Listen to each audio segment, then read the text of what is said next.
Hello all, welcome back to our channel. So ఈరోజు మనం prawns gravy curry చేసేద్దాం. కడాయిలో 3 టీ స్పూన్స్ ఆయిల్ వేసుకొని కొంచెం జీలకర్ర, పచ్చిమిర్చి అండ్ కోర్స్గా గ్రైండ్ చేసిన ఆనియన్స్ వేసుకొని 1 స్పూన్ నెయ్యి వేసుకొని 1 స్పూన్ సాల్ట్ వేసి పచ్చివాసన పోయి మంచి అరోమా వచ్చే వరకు ఫ్రై చేసుకోవాలి.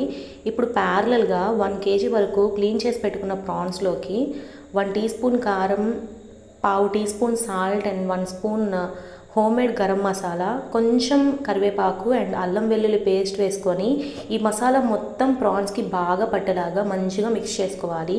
ఇప్పుడు మ్యారినేట్ చేసిన ప్రాన్స్ని ఆనియన్ పేస్ట్లోకి డ్రాప్ చేసి కొంచెం పసుపు వేయాలి. ప్రాన్స్లో ఉన్న వాటర్ కంటెంట్ అంతా ఎవాపరేట్ అయిపోయాక మళ్ళీ ఒక 150 ml వరకు వాటర్ యాడ్ చేసి అవి కూడా బాగా ఎవాపరేట్ అయిపోయే వరకు ఫ్రై చేసుకోవాలి. లాస్ట్లో కొత్తిమీరతో గార్నిష్ చేసుకుంటే tasty and yummy prawns gravy is ready to eat. So మీరు కూడా ఈ రెసిపీ ట్రై చేసి ఎలా టర్న్అవుట్ అయిందో కమెంట్ సెక్షన్లో చెప్పేయండి. ఇంతకు మీకు ప్రాన్స్ ఇష్టమా లేదా? నెక్స్ట్ వీడియోతో మళ్ళీ కలుద్దాం. అప్పటి వరకు బాయ్.